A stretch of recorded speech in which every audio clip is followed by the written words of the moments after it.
I've never seen anything like it before, and to attempt to hit the ball out of there is pure madness.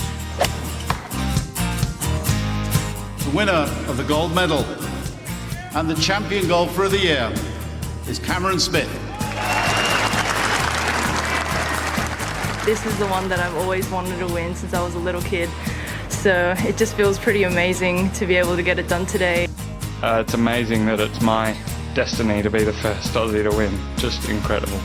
Hello and welcome to episode 35 of Playing from the Tips, the preview and tipping podcast from Golf Australia magazine. And boy, do we have a big week of golf ahead for you. I'm your host, Jimmy Emanuel, guiding a worldwide golf journey that includes the largest distance between tournaments of over 15,000 kilometres. Wow. That's if you are travelling as the crow flies from Kalgoorlie in Western Australia to Madrid in Spain, and not dissimilar to some of our other events around the world as well. 6 tournaments on the docket this week, and helping you to get up to speed and offer up some picks are our usual so-called experts after a few weeks apart.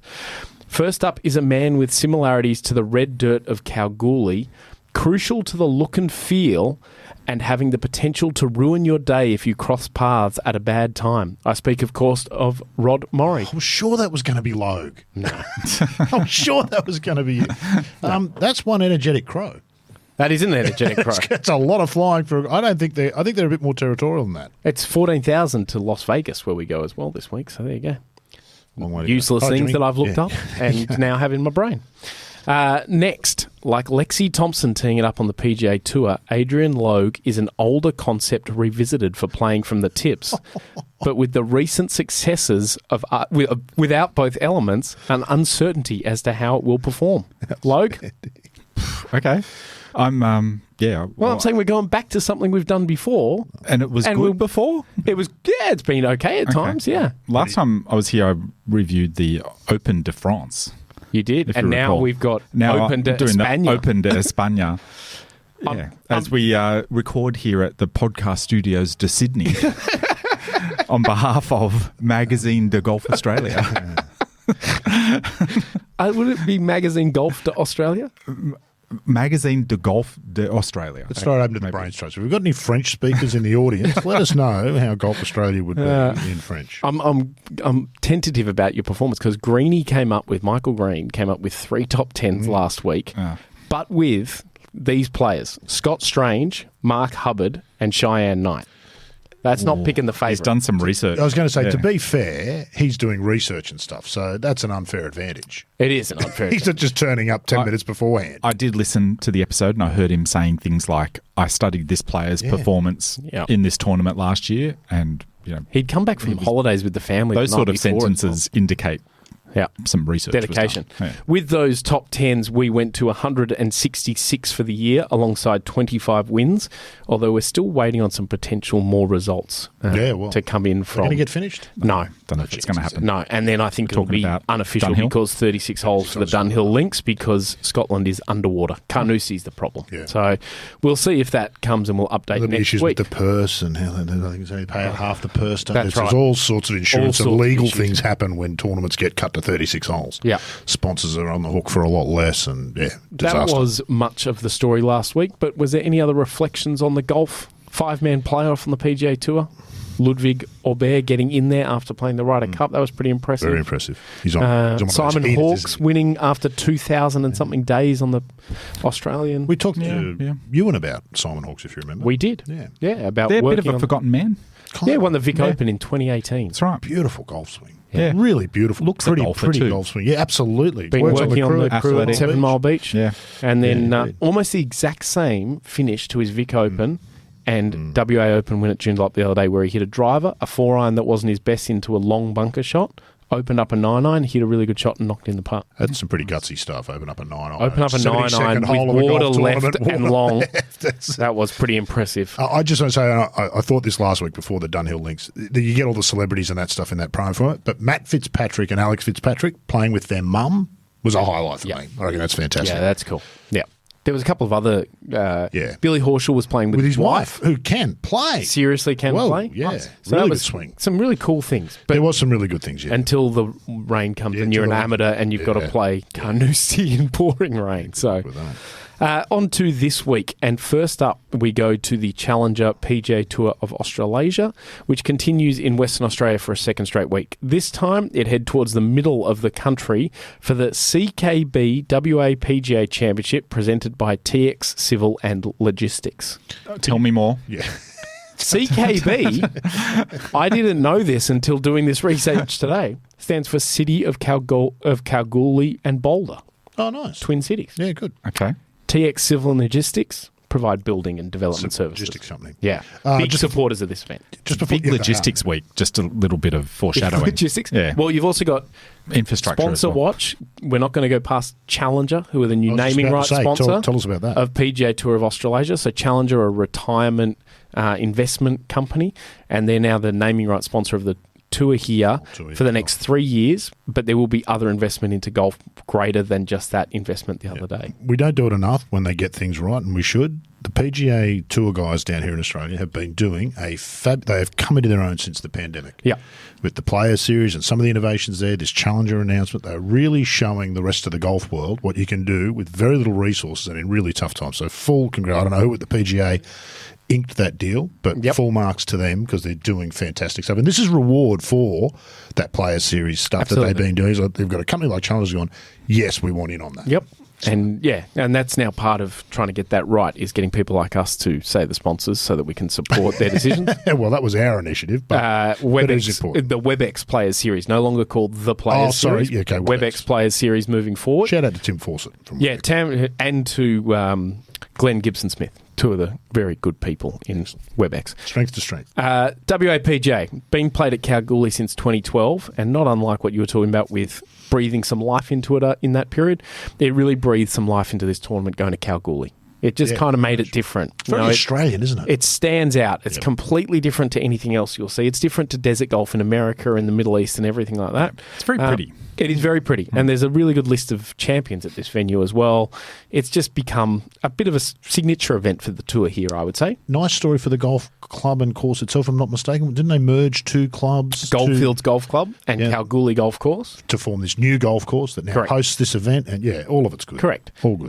David Micheluzzi added his name to that list of winners I mentioned earlier last year with the first of 3 tour wins in Australasia that gave him the Order of Merit title and the DP World Tour card. He's become the poster boy for every player on this tour to try and emulate and have the success he did. Sitting in a room in Scotland watching rain lash the windows. Exactly. So he won't be back this week because he was playing the Dunhill as one of 10 Australians who got spots over there from the Order of Merit, part of this Pathways program that the PGA Tour of Australasia, Challenger PGA Tour of Australasia have set up as their main goal.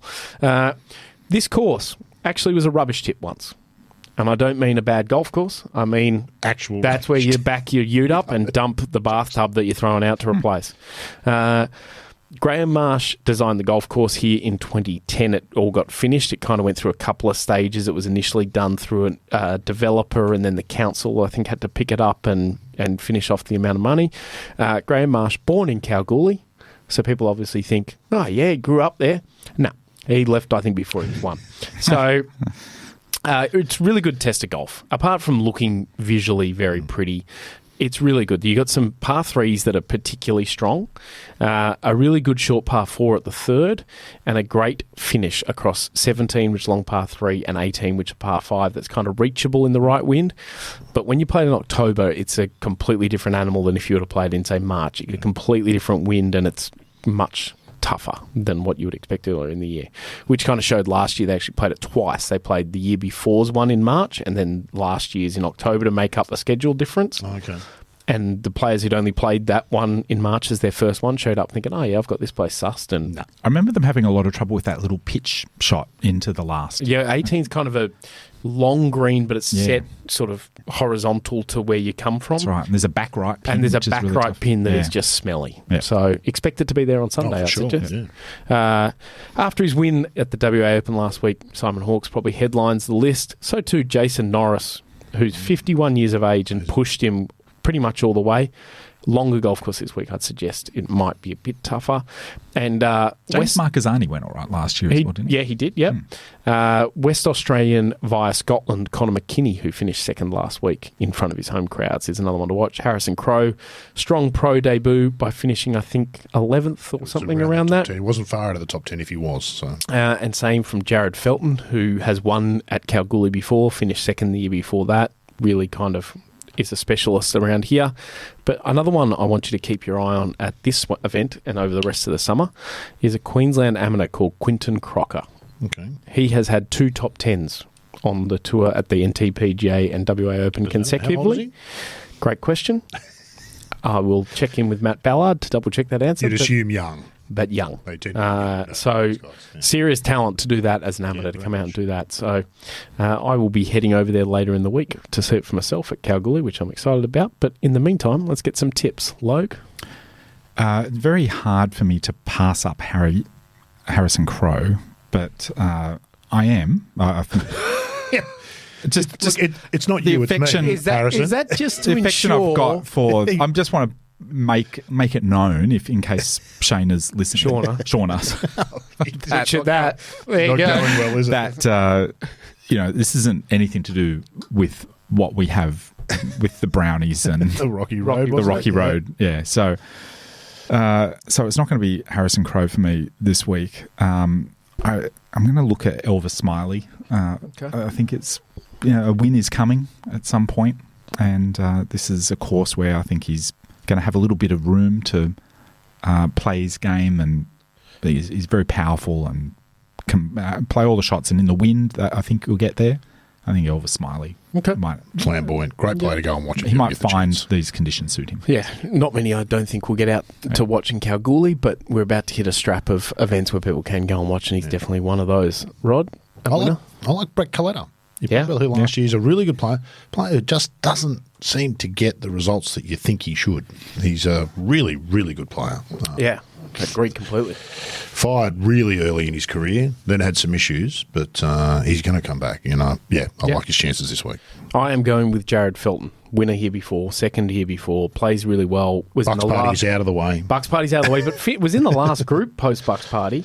Now he's having the realisation that he's got a wedding coming up he's got to pay for, so maybe a couple of good checks could do well. Yeah. He was swinging the golf club really, really well last week, and then it just got a little bit loose late on Sunday in a bit of a stretch, but I think his good is really good. His good is so good. I love the way he sets the golf club in the backswing and stuff. It's beautiful. So on Jared, myself this week.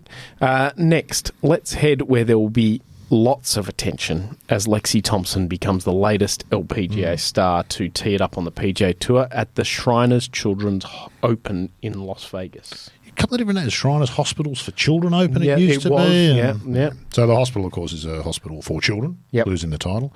Do a lot of really good work, and they've got a really great history with this tournament. So run by the Shriners, who, as you and I discussed not on a podcast last week, wear fezzes, or the small red hat, and they wear like a big jacket. It's like a sort of like Howard Cunningham. What was the group that Howard Cunningham was or in? Homer Happy Simpson Days? Or and Homer Simpson in the Stone Cutters? Are they the Stone Cutters? Yeah. Good point. Yeah, the Shriners. The Shriners. They're those kind of guys, but they're a very charitable group. Yeah, very much so. Very much so. As are a lot of the PGA Tour tournaments, supported by really, really good charities and whatnot. TPC Summerland. High in private sort of development in Las Vegas. Bobby Weed designed. Bobby Weed's been the tour's architect, or was for some time, designed a lot of the TPC courses. Really good golf course architect, Bobby Weed. Does some good stuff. This would have been a difficult site. It is flat as a pancake. Yep. Staggering how flat this actually is. So, got wide fairways, big greens, low scoring, kind of how it's supposed to be. This used to be part of that 5-course Pro-Am thing, did it not, if I'm not mistaken, where the scoring record is like 30 and 35 under. The 90-hole one. 90-hole tournaments and whatnot. Yeah. So it's been reduced now. It's just down to the TPC Summerland, so that whole it's all part of that.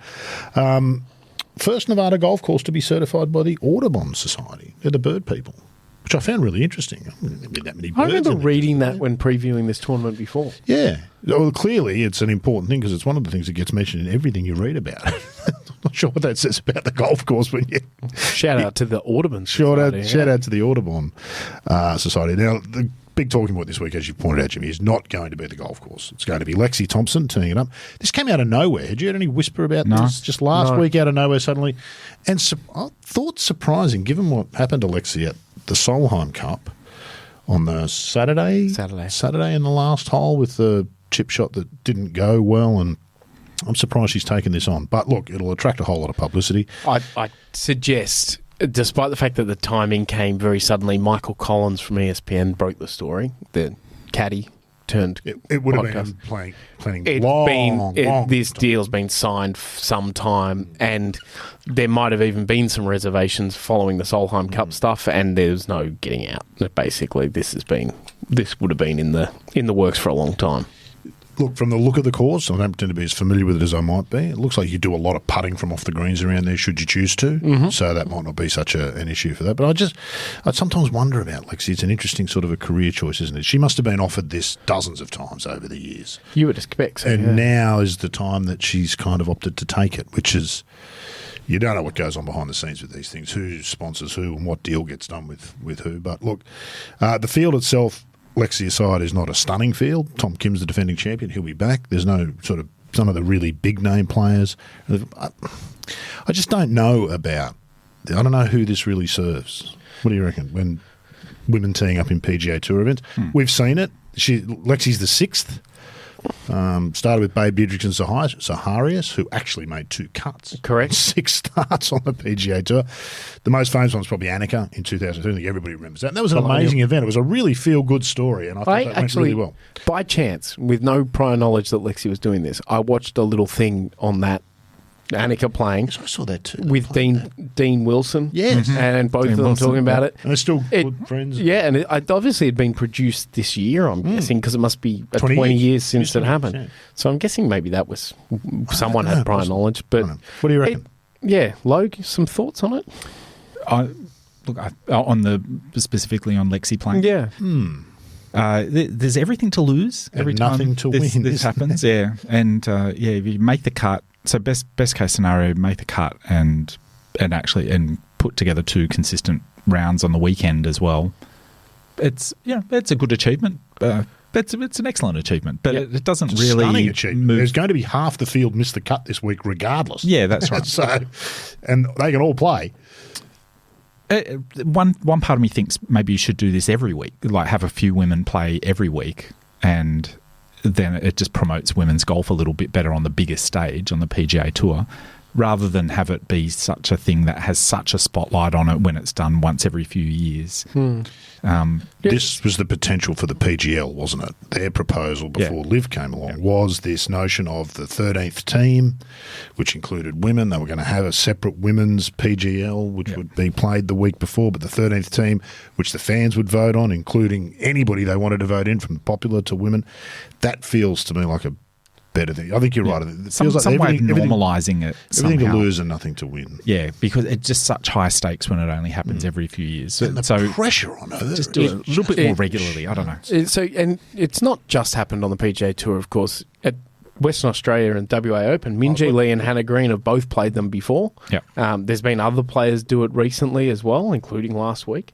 Yep. But I think the way it'll be spoken about this week, and the fact, exactly as you say, Logue, you've got everything to lose. Like it kind of shines a light on the positive elements of the other versions of bringing men and women together that have particularly started here in Australia. Rod, you mentioned the WebEx Players Series as a concept. We're playing for one title. And then the Vic Open and now Australian Open concept of 2 tournaments played concurrently. Yep.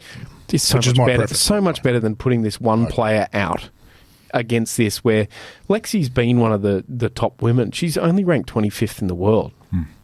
So she's not at the top of her game. No. She's in fact far from it, because she's had a really tough year. It's barely and now you send her out there as this island.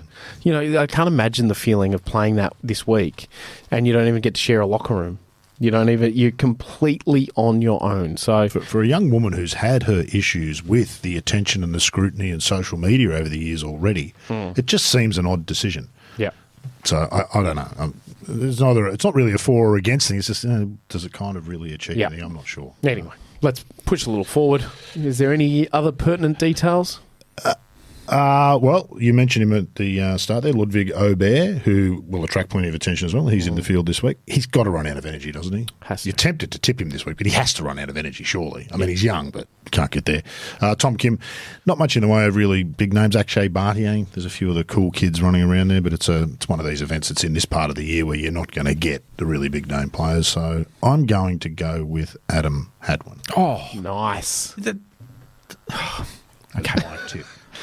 Given this is a and that couldn't be more satisfying than to hear that response there. An audio medium.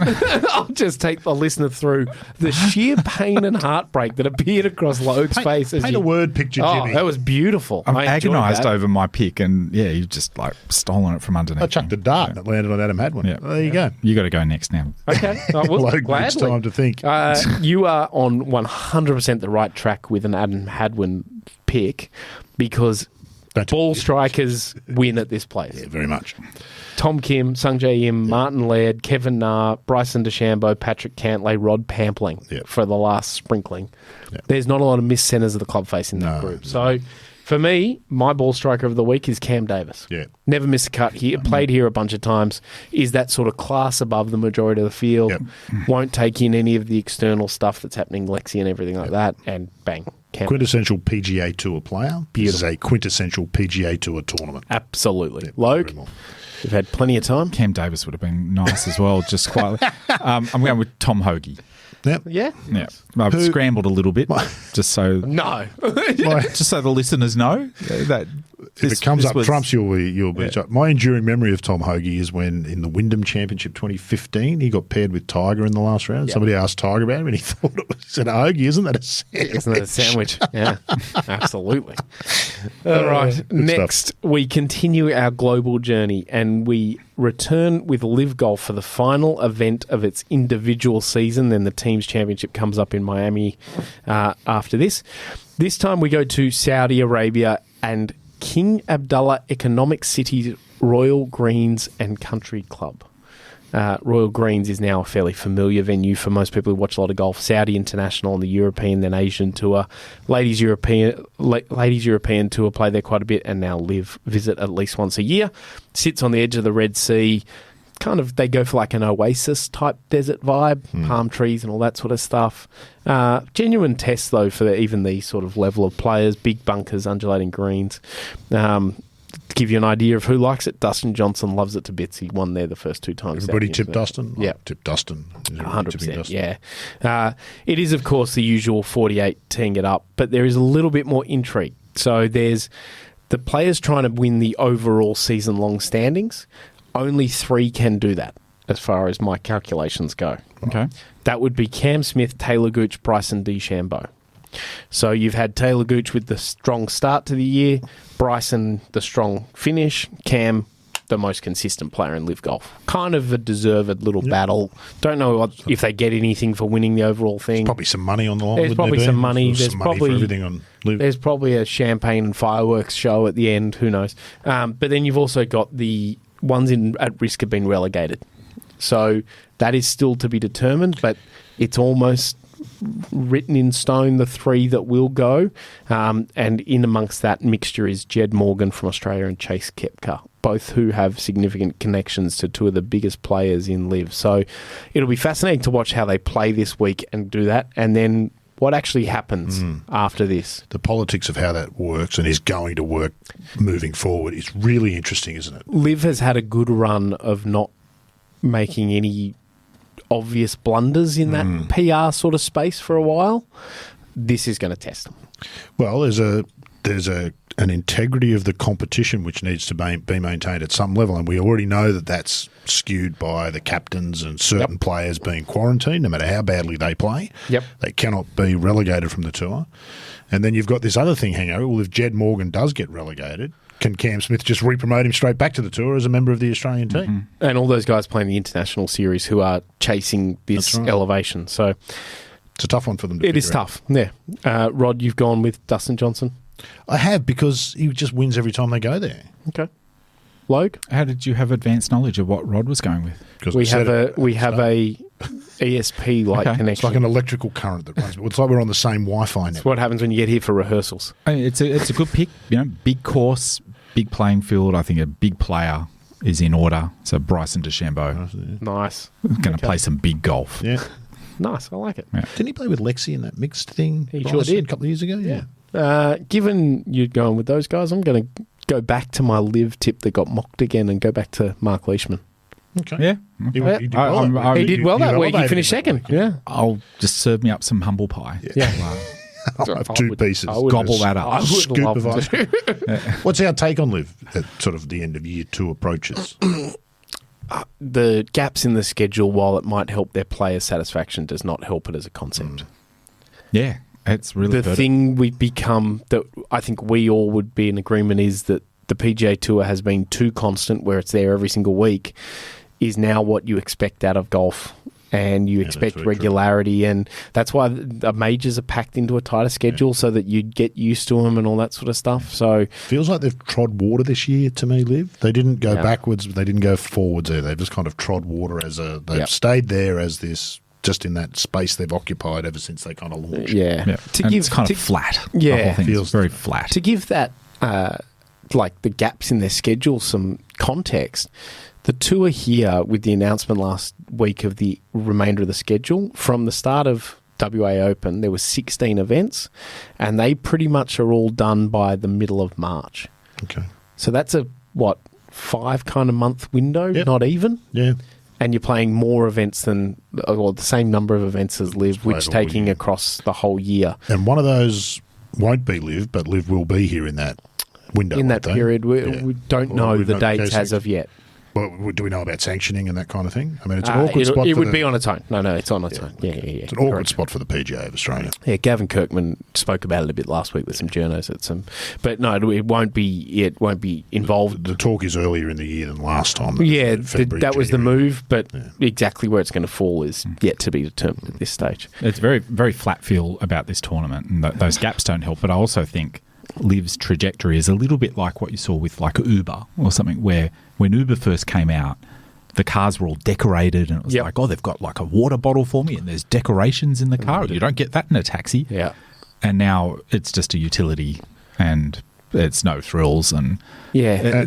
LIV hasn't quite got there yet. They're still like trying all of their decorations in the taxi type of thing, but in the end, that stuff, it gets seen as kind of superficial. And is there any substance underneath it?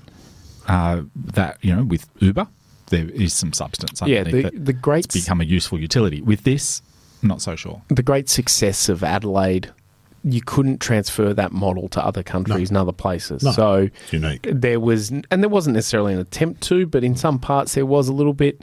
They were also unsure of what the future holds and Well, what this they is need to do. So you don't want to reinvent the wheel and spend crazy amounts of money. I can't imagine. You There's already a- are spending crazy amounts. There's a holding pattern, isn't there? Yeah. And you'd be foolish not to read something into his excellency playing with Martin Slumbers in the Pro-Am this week at the Dunhill Links. If you don't think that there's something going on there, and that's a public statement. Yeah, and in the second round, I think he played with Peter Dawson. And that's, I mean, those guys can meet in secret and nobody needs to know about it. But they chose to publicly play Yep. together, and that's, without saying anything, that is saying something. So there is clearly things going on in the background. And maybe Absolutely. that's part of why LIV's just sort of been flat. It's just a holding pattern, Yeah. and who knows?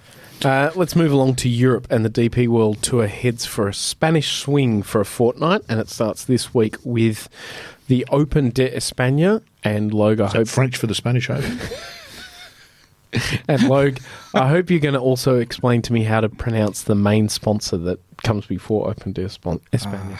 I haven't tried to say it out loud, but it's not a hard-looking word. But I'm It just gonna doesn't say look hard, but Acciona. Acciona, I think so. Acciona. I'm going with Acciona, Acciona. Open de España, presented by Madrid. Logue, tell us about it. Acciona, first of all, is a Spanish multinational conglomerate. I love a conglomerate. I love Yeah, a conglomerate. Golf loves a conglomerate. You don't see so many of them these days, do you? The conglomerate. They tend to CJ? break up. around the CJ's a place. conglomerate. Is it? Yeah. Okay. That's one of maybe golf's premier conglomerate. at the Kushner moment. used to Certainly be a conglomerate, Asia, didn't they? Asian Yeah. Golf's premier Yeah. conglomerate, yeah. That's the three coloured dots. Yeah, CJ, they'll sponsor all the South Korean players, yeah. Anyway, Arsonia is dedicated to the development and management of infrastructure, things such as construction, water, and industrial services, as They well cross as over with civil and logistics over in WA, do we think? Is there room there for coming together? Indeed. Oh, Co-sanctioning. for sure. Yeah, maybe. Renewable energy as well. They've just a little fact. They've produced 21 terawatt hours of renewable electricity in the last year. Good work. Yeah. It's a lot. Good work. Is it? I'm guessing so. What's a terawatt? So the Open de Bigger than a España megawatt. would, of course, be held at Club de Campo Villa de Madrid, or CCVM, as they're trying to call themselves in their marketing. Can I just note, that was brilliantly It was done. brilliant. That was really well done. Not being Spanish speakers, obviously, we No. think that was well done. Would be interesting to hear from any Spanish speakers amongst the audience how well done that actually was. Yeah. So CCVM, which I'm not sure they're going to make a thing. It doesn't have the ring of like an LACC or something like that. But anyway, let's go with it. I'm going to give them every chance. CCVM is a big sports club type of facility, a little bit like Olympic in San Francisco. It's 10,000 members. Wow. Maybe the biggest sports club in Europe. Some say it's the biggest sports club in Europe. Some would say. There's a couple of golf courses there which have had a number of hands in them over the years, but the main one is Javier Arana, who is regarded as Spain's greatest ever architect. Yeah. Work, Javier. He's done most of the work there. John Rahm is playing and is the defending champion and would be hard to go past. He's winning. As the John Rahm is winning. expected winner of this 3 event. times has he won it already? That's correct, yeah. I think he's going for Sevi's record in this event. He might have. Sevi might not have had consecutive victories No, like that's Rahm correct. has. But I Yeah. think Rahm might have He missed tied him. He did two, then second. Rafa Cabrera Then he won one, won, and yeah. then he won. Yeah. Great time to be a Spanish fan of the Spanish Open the last few years, to be fair. absolutely. Yeah. Indeed. As we hinted at, the Dunhill links is unknown at the time of recording, or the outcome of the links done. We know, but we Dunhill. don't officially know. So the field isn't quite finalised, but at this stage, Jason Scrivener is the only Aussie in the field. And there's, as you'd expect, there's a greater than usual number of Spanish in the field. And I'm going to pick one of them. Okay. Adrian Otaegui Nice. is my pick. I like that. Yeah. Good player. Well done. Just because I want to go first, because we're going to pick the same player, I'm going to pick John Rahm. How could you not? You would get it in. You'd almost Just get it in first, and now you have it, I which is very generously just Yeah, left yeah. that for you. So there you go. You almost have to be a moron not to pick him, don't you? Yeah. Well, if you're searching for some value, I like what Logue's doing. I do too. I'm not disrespecting what he's doing. As the people listening for their tips each week and their fantasy golf and all that sort of stuff. As they used to say about Nicholas, he knows he's going to win. You know he's going to win, but he knows that you know he's going to win too. Yeah. That's kind of John Rahm at the Spanish Yeah. Open. Of course, nothing's that. But I'd be very surprised if he doesn't get the It's job. very ominous that John Rahm tees up going for his 4th win in 5 years. As well as he played at the Ryder Cup too. Correct. Ooh, when John Rahm's in Week that kind off, of mood, goes my back there. goodness, yeah. I'm also not on board with that shortening of the golf course. Everyone calls it Club de Campo. I'm It's a pretty sure. spectacular name in its fullness. Yeah. Why would you shorten it? It's like, Yeah. Maybe that's just a me Club de thing. Campo Villa de Madrid. Yeah. Rolls off the tongue. It's doesn't easy for love you to that? say. Who doesn't? Okay, we're going to stay with you while you're hot, Logue. And I think your pronunciation Did Rod make a pick? Yeah, John Rahm. John Rahm. Oh, you both picked John Rahm. Yeah. Yeah, Oh, we're not okay. morons. I thought you started the sentence saying you'd have to be a moron not to pick John Rahm. That's right. Oh, so you think, and I you thought think there was I going to be a on but. and become a moron. yeah. No, John Rahm. He's not. Let's stay with you. And LPGA visits an Asian swing from now for a couple of weeks. And the first up is the Buick LPGA Shanghai. Indeed. And it's being played at the Kuizong Garden Golf Club. Yeah. Nice. Nailed it. QG, is that what they call it? QGC. Yeah, QGC. QGC. It's a Dana Fry collaboration with local designer Jun Liu. It's been open since 2013. Fry may be best known for his work at Calusa Pines in Florida, which he did in partnership with Michael Hurdson. This is a similar sort of a site, very flat, pretty uninteresting canvas with which to work, but he moved a lot of land and planted a ton of trees and put in a bunch of water hazards, and I think you know what you're going to get as a result of all that. As a golf course, it's like a big expensive green blob, which they're going to be playing over. So sad, isn't it? That's what golf has exported to China, or that's what China's chosen to import from what golf in the West has to offer. It really is sad broadly for the game. This event hasn't been played for a few years. The last time it was played was 2019, and Danielle Kang won. In fact, going back to 2018, Danielle Kang won as well. Correct. So she's effectively going for 3 on the trot. But that was before the Ronin Yin era. So Ronin Yin really heads the field this year, along with some very good Americans, Lily Vu. As we always see with the LPGA, there's just a superb field. They follow the train. And the Asian swing does good golf on the LPGA too. It tends to be really good, competitive, interesting golf. Yeah, absolutely. I was even that the event last week in Asia had an excellent field with Lydia Ko. And before the typhoon blew in. Yeah, absolutely it did. Yeah. Or 2 weeks ago. Australians in the field include Minjee Lee, Grace Kim and Karis Davidson. Look, I'm going with local hero Ronin Yin. Yeah. It's a fair call. It's a good call. You have to be a moron not to. You really would. That's probably extreme in this case, but she does have a bit of a vibe about when Shan Fang used to go back to play in China and was the biggest thing and would play well. She's got a bit of that about her. So really good player. Yeah, absolutely. We still don't rate how good she is, I think. She flies younger under the than radar. Rozang. Yeah. And Rozang's in the field as well. Yep. So we'll see what she's got. Rod, a tip from you? Nasa Hataoka. Always a safe bet. Yeah. What a player. Kind of like a top 10 machine. Yep, exactly. Doesn't get the recognition she No, deserves in the you US. tipped her a couple of weeks ago, and I thought to myself, that's a good tip. I'm going to tip her myself soon. And so I think she finished quite well here last time it was here, if I'm not mistaken. I think top 5, something like that. So really good player. So I'm going to follow the form and tip Danielle Kang. Yeah, why not? Yep. She's going through a 3-peat. Yeah, why not? Come on. Was that her last She win? performed very well in the Solheim. She did play well. Yeah, she played really well in the Solheim Cup. Was this her last win? No, I don't think so. No? Because it's been a couple of years for her. She's not a prolific winner. No. but Not as much as you might think. Yeah. But no, I don't think it was her last win, no. So finally, we are going to go back to you, Rod, and we're going to stay in Asia and the Asian Tour, which this week contests the SJM Macau Open. You're really an Asian Tour specialist at this point, Rod, aren't you? You get this. Well, can I tell you? You kind of sort of we are almost at Bangladesh Open time. Do not put me off. Okay? I've got to get through this week first. And no one is behind that event bigger than him. Asia's major. The Bangladesh Open. Absolutely. Yep. And at this stage, trajectory with a bullet. Yeah. You know your way around the AsianTour.com a little bit website. It is, but it is difficult. It's hard to find a lot of detail. Oh, on this stuff, absolutely. because there's really not a lot of information about. Even if the tournament's been played for a long time, this one's been around for quite a long time, and there's not a lot of. You can't find much about the courses, but what you can find is information about the sponsor SJM, a leading owner, operator, and developer of premium integrated entertainment resorts in Macau. It's a fairly narrow remit for a company, isn't it? It is. Entertainment resorts and integrated. Entertainment's a big part of the Macau and it is Macau, economy. isn't it? That's where all the Chinese casinos is it not? Correct. If I'm not and mistaken. I'd suggest they're probably doing pretty well at SJM because they've got a decent field over for the Macau Open. They have got a decent field out for the Macau. This hasn't been played since 2017. So the course itself opened in 1993. The tournament was founded in 1998. It's had a bit of a break since 2017. I suspect that the last couple of years of that break were to do with the pandemic as much as anything else. I'm not sure what happened before that. Let's have Australians in the field is where we'll go to first. So on the invite list, Sam Brazel, Tom Powell-Horan, and Minwoo Lee. That is odd. This is an odd place to find Minwoo Lee, it feels like, for a tournament that's got a $1 million purse. It does seem odd. It does seem slightly odd, yes. I'm sure.